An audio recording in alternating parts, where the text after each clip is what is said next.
Just want to summarize the points yet again. I would say that the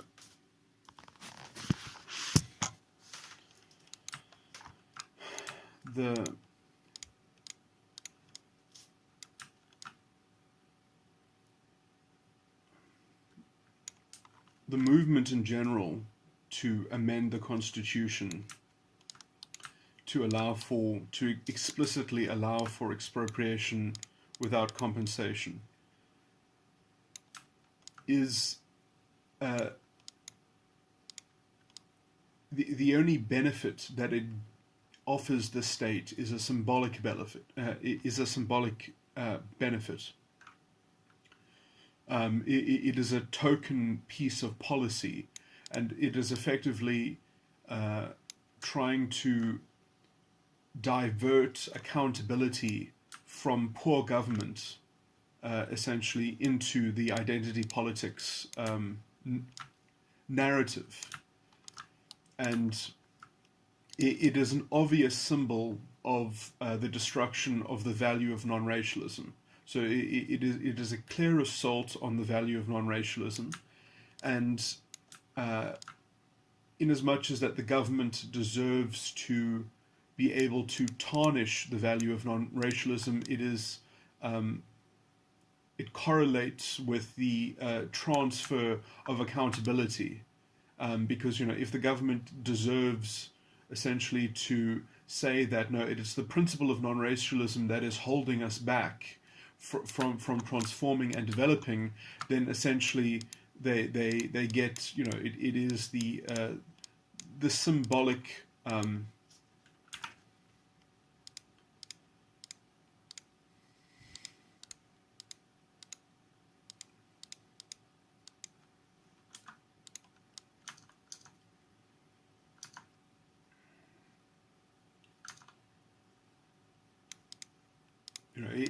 it really is the kind of the Trojan horse of the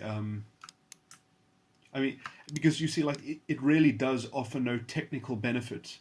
It only offers a kind of a symbolic benefit in terms of the kind of the moral proof that there is space within the state for black nationalism and for overt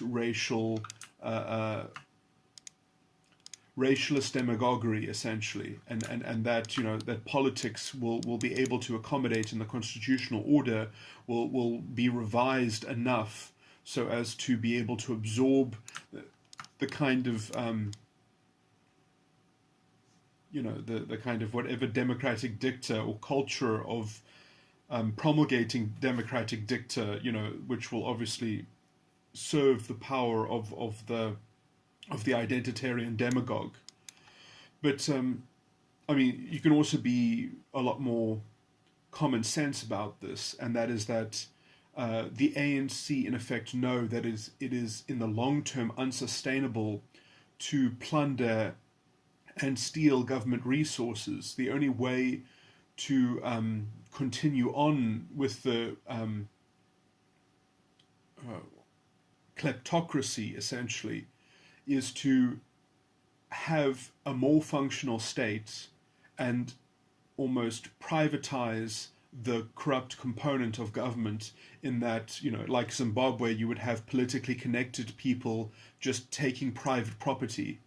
And so the idea is that somehow you can kind of cordon off the corruption to essentially plundering the class of people that deserve to be stolen from in this kind of revenge politics. So as a token of revenge politics, it is obviously it lays down the fabric of the cultural of the cultural fascism, that the political movement that this is the flagship of is that is the model that they're going for, is that we'll still have some kind of rule of law that hopefully applies to a clean state that preserves the interests of a particular racial group, and then we'll have this kind of second set of diminished rights of people who deserve to have some kind of collective guilt and group burden, and that they will be the scapegoats for this society, and they will be free game for the psychopaths who offer us our rhetoric and our protection of from this historical evil. And then you're sort of locked into this historical mythology, and you can completely ignore what has happened, the mismanagement, the maladministration, the corruption. Somehow that all just becomes part of the past.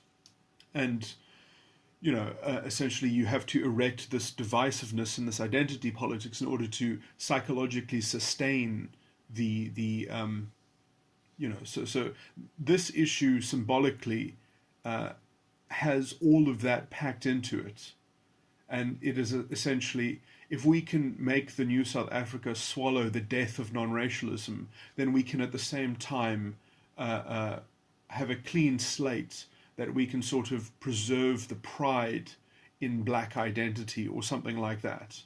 And, because that is more important than effectively doing anything else, that the identity is more important than people on the ground. And that, any kind of shared destiny or any kind of shared plan, which would actually be the most effective thing to do in any circumstance, is just relegated because we need to keep the roots of exploitation open for the political elite and those connected to the political elite. They're just essentially too addicted to the corruption. And as soon as we debased the value of non-racialism, we removed any kind of effective way of having vision on that problem.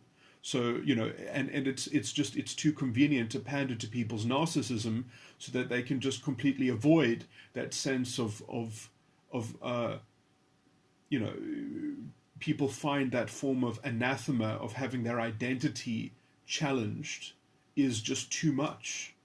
The non-racialist mentality is, it was a slippery slope, and it's just too easy to tell people that no, their narcissism is part of the solution, that we need a collective narcissism to do about racial groups. It's very nasty. Fanon's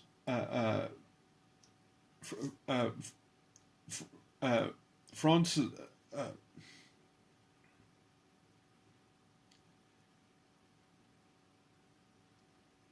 I'm not going to. I was going to perhaps juxtapose that. Fanon's model of development is only appropriate in very particular conditions and circumstances, which simply do not exist in history in this country. They are inappropriate in many ways. Essentially, you cannot whitewash the fact that reconciliation and peace in this country was not won through civil war. There was perhaps a threat of civil war that was perhaps looming, but it was not a revolutionary a tyranny that brokered, but they did have, let's say, the bargaining position of that. They held out to and what the actual particular detail and history of that essentially is what is being undermined by this revisionist black nationalist and racialist identity politics. So you literally have to completely recast history in order to have the convenient excuse that is needed, essentially, to dignify disgusting people that should not be dignified, to dignify arguments and political policies that are just, they're ideologically corrupt and they are abject failures.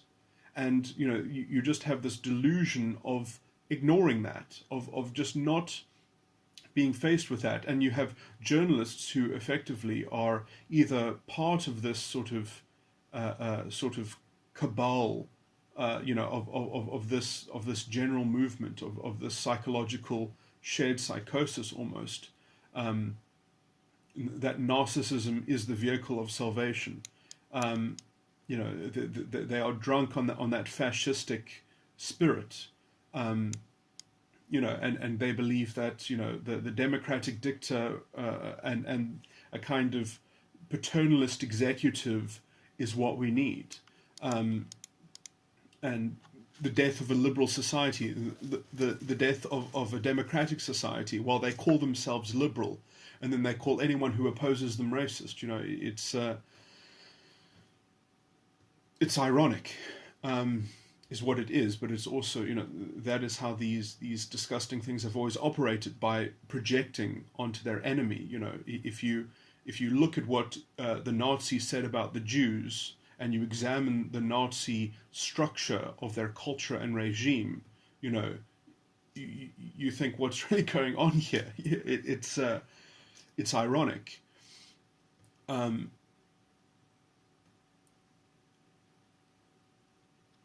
was going to make another point in that, but yeah,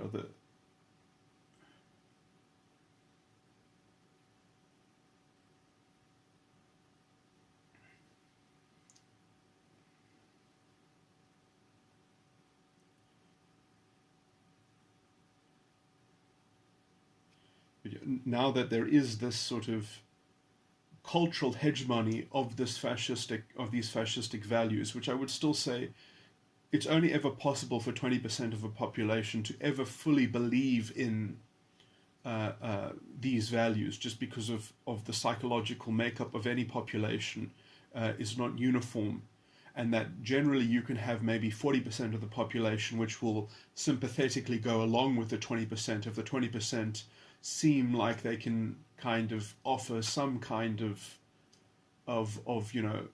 platform in which you can actually do something, but that falls apart very quickly as soon as they actually have power, because their ideology is so weak in terms of reality. It cannot grapple with facts. It cannot grapple with any kind of complexity. It can only grapple with its oversimplified false reductions of life, and by projecting its counterfeit narrative onto relations, onto, that everyone is a member of this group, of this amalgamated, aggregated generalization, and everything becomes caricaturized, in the most disgusting and racist, kind of stereotype, in order to sustain their culture. It forces people to have this system imprinted inside their skulls. And so then they cannot see anything, and they need to be led by some kind of paternalist, demagogue, who sort of child-proof society for them, and that makes the grand narrative true somehow, by feeding them, these psy-op level issues, which are essentially invented from the top and trickle down, that they are orchestrated from the top. And then there are people who resonate so much with that fascistic value because they have the psychological temperament. They're part of that 20% of the population, which that is their preferred mode of that is how they relate to the world. Through in-group and out-group, and so these people are, let's say, naturally fascists, and generally they have to be corralled by a stronger culture that basically puts them in line, and so you could say white society for a long time has had a very strong cultural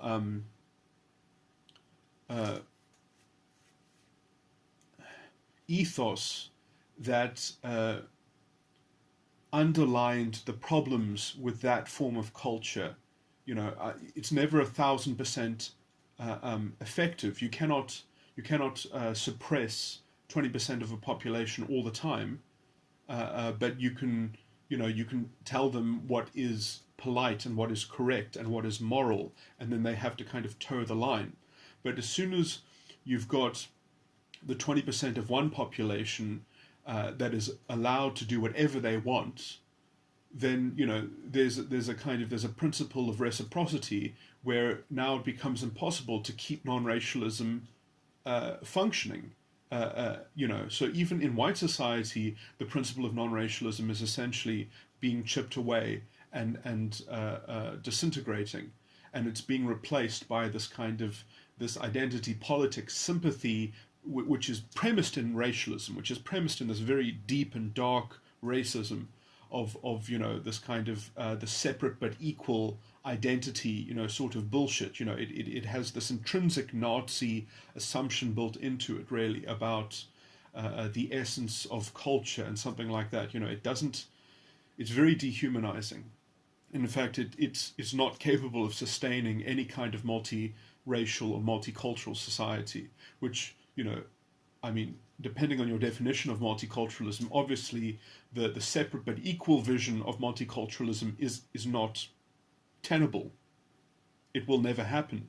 It will always devolve into some kind of, you would either have to create completely separate political entities, or you have to adopt something like tolerance and non-racialism, which, anyway,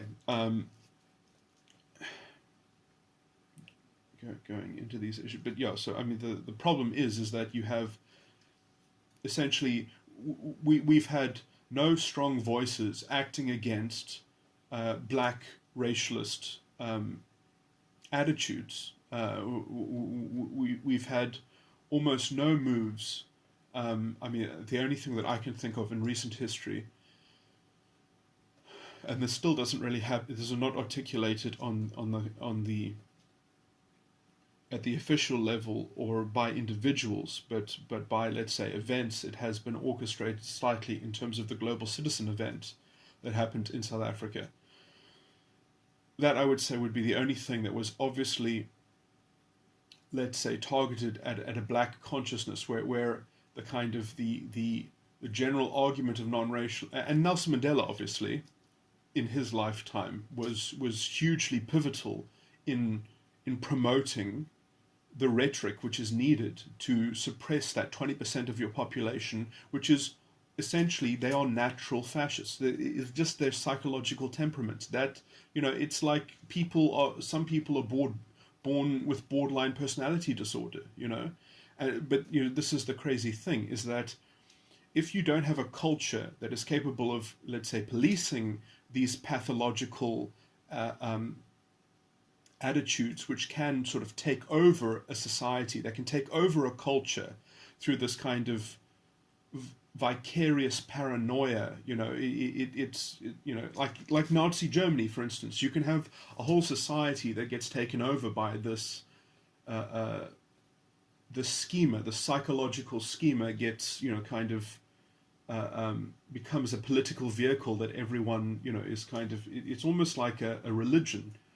And this is why it is so important to suppress that element within a population, because it's not sustainable. Because once they take power, they can only ever sustain any of their policy when they have someone to extract integrity from, when they have some exterior way to kind of divert accountability, because the narcissistic mentality is incapable in its grandiosity of taking on any kind of self-criticism. So when you have the shared identity that is anemic to any kind of internal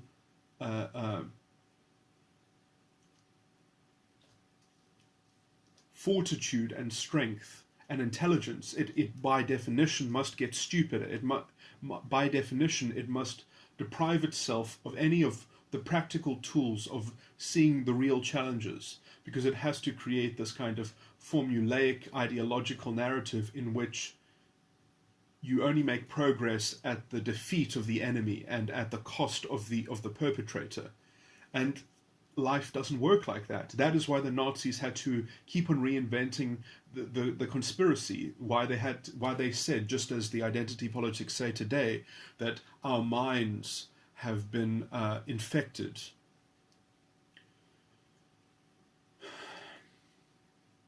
And then they have the excuse to take things out of context. They have the excuse to take Fanon's work and to completely, which was already taken out of context by Sartre. So you had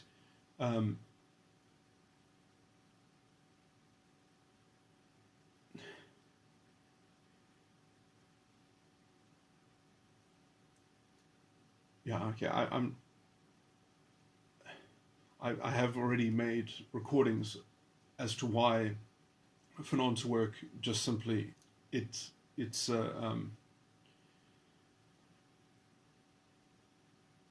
is not applicable for a multitude of reasons, and trying to make it applicable, to make that the plan that is actionable, even as a ends justify the means kind of mentality. The means is not psychologically sustainable. Fanon's model essentially is that, yes, we're going to cleanse ourselves through the kind of mirroring of that sort of grandiose sense of internal self-worth. That only happens essentially if you can have a completely if you can literally cordon yourself off completely, and you can sort of perpetrate a kind of ethno-state. It amounts to the same thing that, like, Hitler wanted to originally do with the Jews, which was not to kill them all, but he said he wanted to isolate them in one country to force them to kind of develop internally and not have anyone else to talk to or to interact with.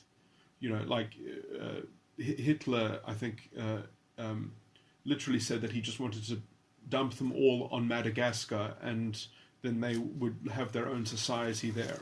That was Hitler's original plan. And so Frantz Fanon is like, okay, well, we'll do that to ourselves. The justification being is that, well, we have to escape because it's just too toxic to be subjected to French colonial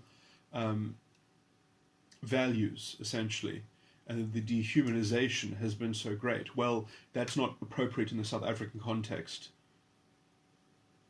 because although you can try to create a mythology around dehumanization, the history is too mixed to allow you to do that. It's not clear-cut enough, and to try and make it clear-cut when it is obviously mixed, and when you're not willing to actually do the unmixing of that, and when you're trying to keep it stupid and keep it simple and convolute those issues and keep it mixed, but then sort of to round it down to an absolute degradation, that whole mechanical process, that whole the pseudo-intellectual process, is overt fascistic, delusion, essentially, and that will corrupt the whole project. That will corrupt the whole racialist thing. And it's obvious where this is coming from anyway. That this is not even coming from South Africa. This is coming from the elites in Africa who feel threatened by the Rainbow Nation as a model of progress and development, because South Africa still, with all of its mismanagement and loss of potential and kind of practical degradation of non-racialism, which was facilitating massive amounts of corruption, was still doing way better than any other African country, essentially. And as a model, it was destroying the faith in being able to divide a country up into tribes and groups, and then basically sell protection to your group as the political elite, which then gets to basically steal and thieve, and exploit your own people, essentially by offering them protection in terms of some kind of identity politics. So identity politics has been going on in Africa for a long time, and the Rainbow Nation was a threat. And, they were feeling that threat because they send the children of the elites in African countries, they send their children to our universities. And they got to experience in the 90s the Rainbow Nation. And they cynically went back and they said, well, we're the elite. We're not going to undermine our own family network. But we don't want this to exist on our continent because it's an existential threat to our greed. And so that is where this is actually coming from. This is where I suppose Julius Malema's money seems to come from, and where this is what is the kind of what is coalescing that disgusting racialist black nationalist consensus within the ANC, which forces the president to not even be able to ethically directly oppose this token assault and this gambit to engineer the anti-non-racialism of what will be the next era of corruption, which will be taking from the private purse instead of looting, the government funds. I guess that is the vision. But how that is ever thought, how you can ever think that that's going to be sustainable, because as soon as you have loss of a trust in an economy, in a financial system, you don't have the basis upon which to grow. Because no one will ever invest, essentially, when you're dealing with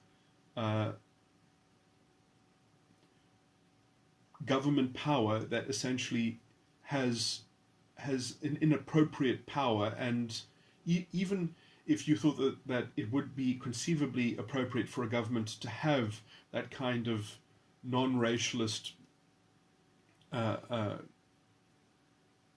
anti-non-racialism grafted into the functioning of their expropriation without compensation. The idea that you can sort of, it doesn't even have, either it's to facilitate overt corruption or it's there to symbolically basically state we are not taking any accountability for what's going on in this country. We're going to say that the problem essentially is intrinsically economic, and we're not going to be accountable for the loss of the loss of possibility that we have sabotaged in the new South Africa, that we're going to defer that into this kind of structural argument of structural racism. Essentially, that's what it is the token of, is that we need the tools to combat structural racism, and we need to give government special powers in order to kind of change the statistics of racial economics, let's just say, so that they can sort of tailor the outcome. And that is that is the formula for corruption, essentially. That is the formula, because then you don't have to create authentic and genuine transformation and economic development. Instead, you can have, because as soon as you have that level of intervention on behalf of the state, yes, there will be a loser, but you have to pick a winner. You have to know, well, who are you going to give that benefit to? Because if there was a way to generally divide that benefit up amongst the whole identity of the victim, or whatever that deserves to be compensated, that would obviously just be a better program like education, or it would be some kind of general program that would be better paid for by a functioning economy that wasn't being terrorized by this kind of ad hoc use of power. So the idea is that no, the only way, the point of this kind of policy is to facilitate making some very rich people, which will obviously be government connected, which will, it's an obvious gambit that it is the future corruption. It is the root of future corruption in this country. It is essentially saying that in the EFF's dream world, uh, they will control the nation. They will not have to steal government funds because they will just steal it directly from people of the color of the skin that they don't like. That's how they see the future, is that just essentially as the Jews had all their property confiscated by the Nazis. That is their model. That is what they're aiming for. And, that is the token of their identity politics. That is the functioning of the narrative in identity politics. That is how the ideology functions.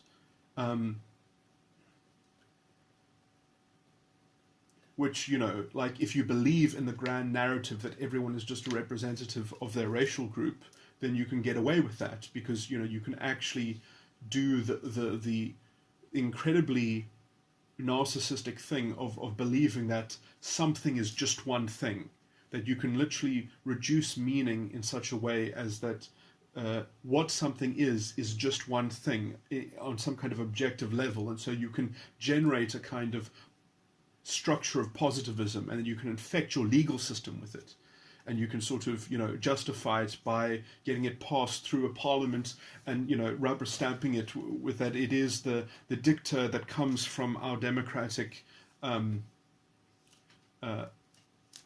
procedure. It's disheartening. It's frightening. That it is an assault on the rule of law, which the Nazis, famously were able to square that circle, and which obviously Julius Malema, that is the edge, that is the sharp end of his argument, and they got their constitutional review, and it is the findings of that constitutional review are essentially an attack on Section 1 of the Constitution, fundamentally. And, the devil will always be in the detail in terms of how will they actually get the wording. I mean, I would love to say, okay, well, if you're the EFF, actually produce the actual, what the Constitution should read. Like, actually, because whatever you write, it's going to be not worth it, because it's going to essentially threaten the integrity of the entire economy. It's going to threaten non-racialism. I mean, or it's going to be completely useless and meaningless in that it was unnecessary, because what already exists it already allows for compensation to be zero.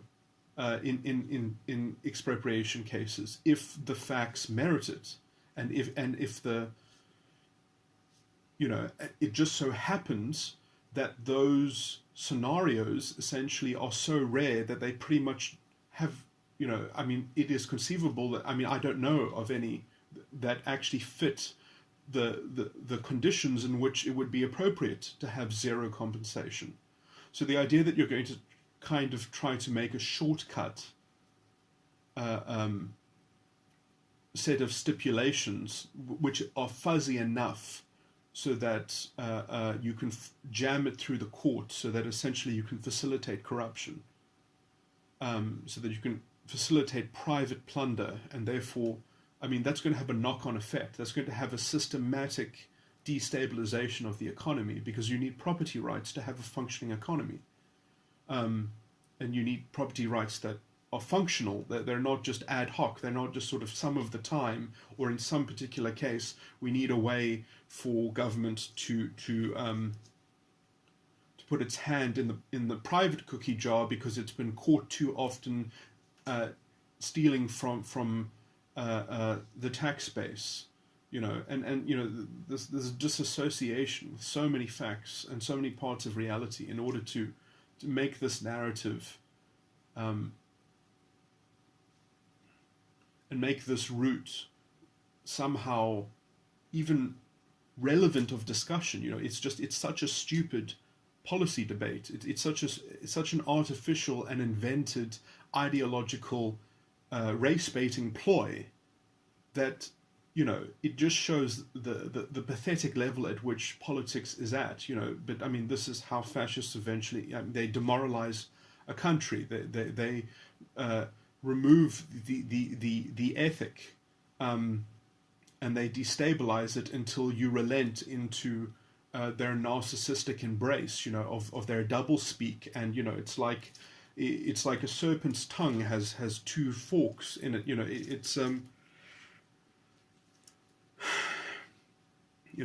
Julius Malema has been on multiple sides of multiple issues because, he will say one thing in one context, he'll say another thing in another context. It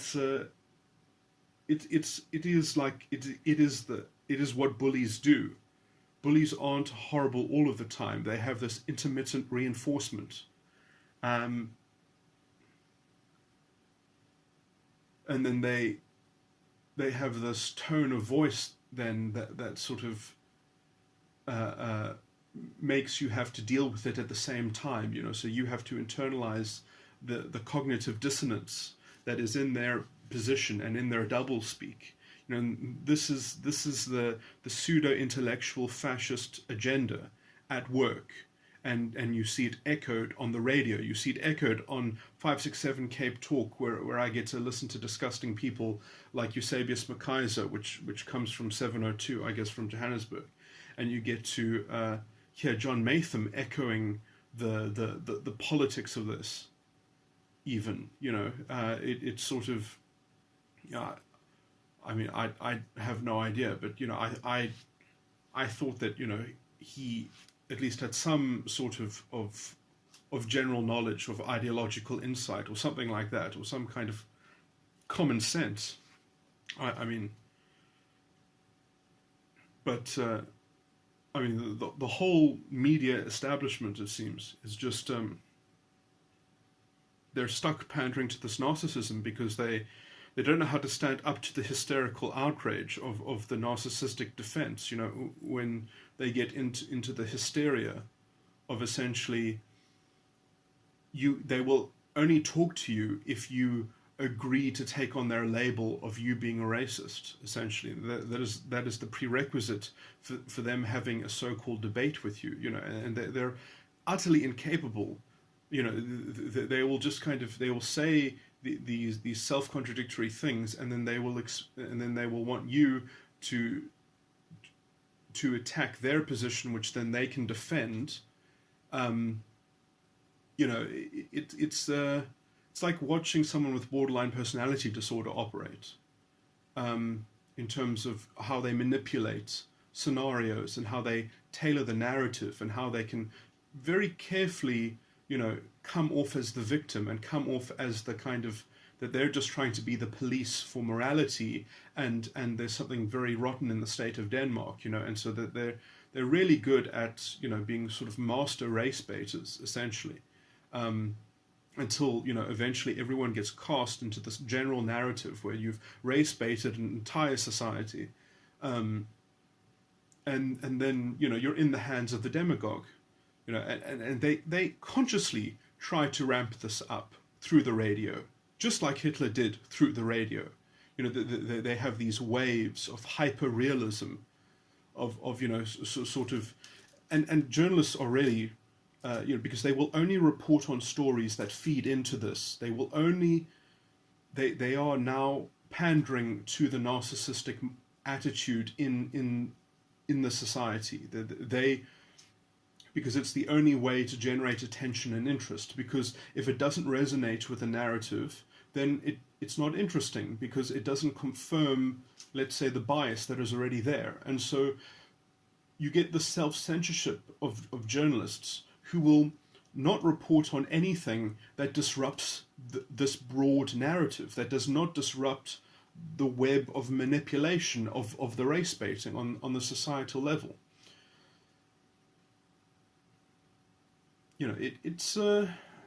It's disgusting for many reasons. And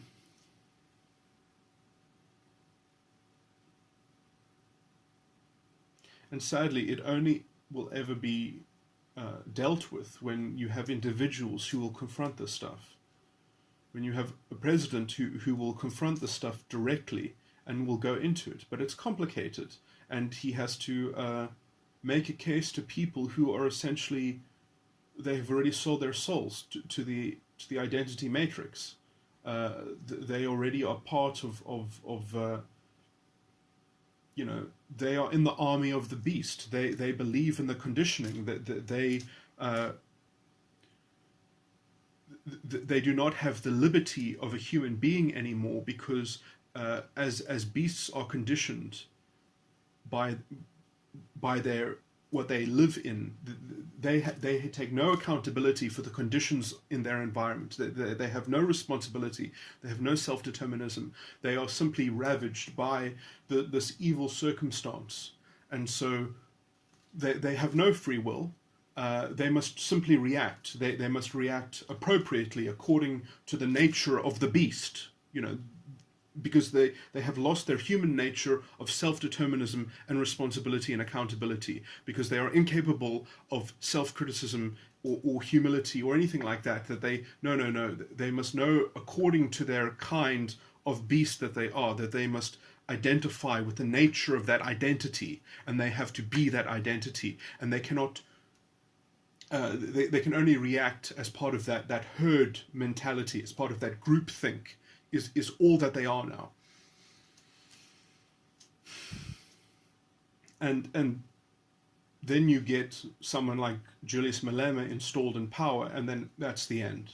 I mean, then you've got, it's like the Lord of the Rings, where you have Sauron, where he promises that the power that he administers on behalf of the identity, in favor of the interests of the group, will be for that identity.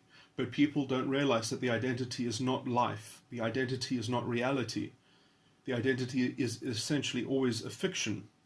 And so although the identity might grow in power, that growth comes from diminishing other identities.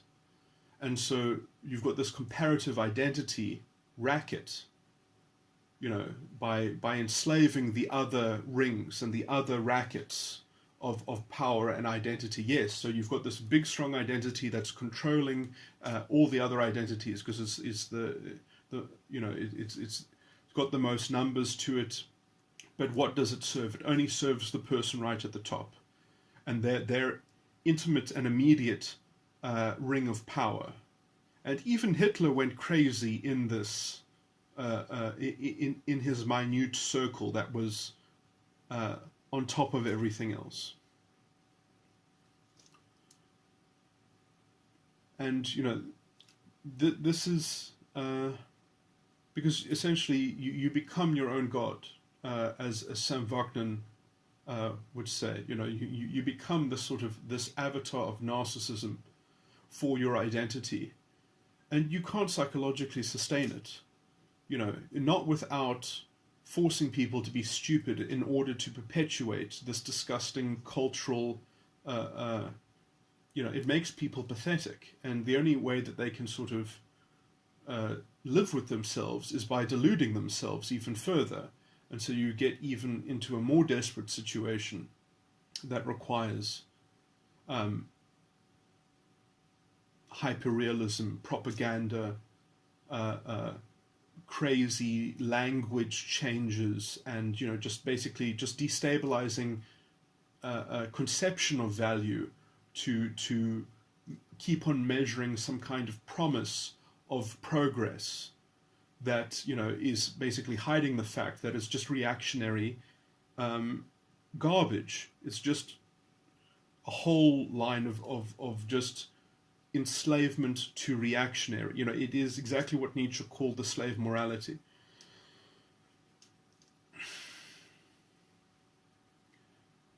I guess that's all I'm going to say.